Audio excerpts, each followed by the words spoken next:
international phenomenon, before the over-the-top costumes, the controversial performances, Lady Gaga was the girl next door with a Catholic school upbringing.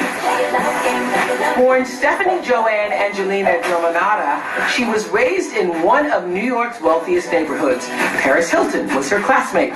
She studied classical piano from the time she was 4 years old. By the time she was in high school, she was writing songs and performing in the high school chorus. But she says she longed to break away from her strict Catholic upbringing. She found that freedom and her voice on stage in local nightclubs. Just a few years later, she said goodbye to Stephanie for good and hello to Lady Gaga.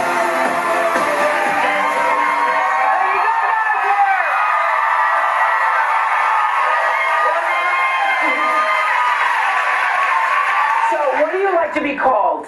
Gaga. Gaga. Yeah. So I don't have to say Lady Gaga. No, I don't like that actually. I don't know why, but it feels so weird when people call me Lady. Lady. Yeah. Okay. So formal. So Gaga. Yeah. And you believe your life right now? No. No.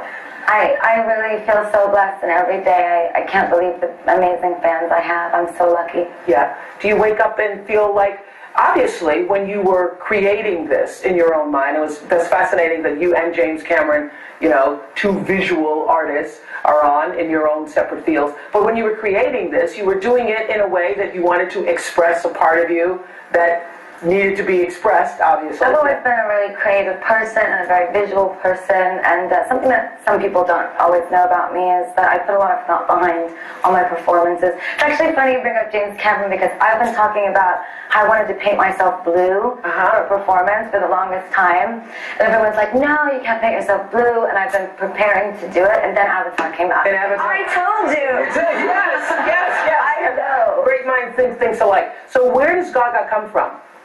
The Queen song Radio Gaga. It was just a nickname that my friends had for me in New York, and my producer, and it just kind of stuck with me. It was nice having a space for myself where I could feel safe and not feel like such a freak all the time. So tell me this, when you first performed, I heard your father thought that you had lost your mind, right? Yeah. Because you had on, what were you wearing? I was wearing a leopard G-string.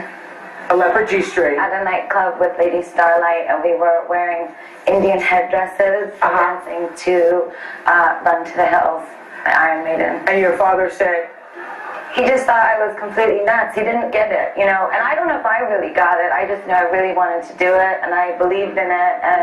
And I think it was the nature of doing these sort of shock art, pop cultural commentary pieces that, like the VMA performance, for me, that was a commentary about Princess Diana and about being a martyr to fame and how she touched my life and my mother's life when I was so young. So in my own way, I don't even think people made that connection for that performance. And then paparazzi, when you do paparazzi, yes, that's some of the same thing. Yes. Yeah.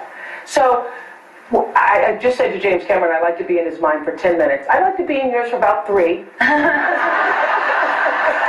Okay, let's see if she handles 3 minutes. I love it. I'd like to be in your mind for about 50 minutes. Oh, thank you. I'm sure we all would. So let's look at some of your headline-making, outrageous outfits that you designed. Tell us about this one. Oh yeah, well that's Alexander McQueen, and I added the hat to it. It's an archive. It's the oldest archive in the McQueen collection, and it was meant to be a continuation of the VMA performance. So after I, the princess, had been murdered by the paparazzi, the red lace was meant to symbolize sort of my eternal martyrdom. And this? Well, that's, you know, well, that's Jean de Castellane's outfit, and I don't like to wear fur, so it was my way of making a comment about fur, because it looks like a bunch of dead Muppets. Like a bunch of dead Muppets. Yeah. Absolutely. Oh, that's the Queen. Well, I kind of wanted to do an homage to the Queen. Yes. So that was my Queen Elizabeth I outfit, but it's made out of latex, so it's still Gaga. Still Gaga. So do you spend a lot of time thinking about it, or does it just come? The outfits, the creative expression? The inspiration comes naturally, but I put a lot of time and effort into everything I do, and to the point that I do nothing else. I mean, I wake up in the morning and I work creatively all day on all future things that I'm doing. So what's a day like? You're thinking about... I wake up in the morning and I get on my computer and I have files, lists of references, and I have reference boards with all of my materials on them. And I basically call the House of GaGa all day and argue with them about what I want to do while they tell me, you can't do that. And I say, yes, I can bleed to death on domestic television if I want to. So, you know, for me, it's all about, you know, being provocative is not just about getting people's attention. It's about really saying something that affects people in a real way, in a positive way. Right. So all the things that I do in terms of the fame and in terms of the fame monster, it's meant to sort of make it a bit easier to swallow this kind of horrific media world that we live in.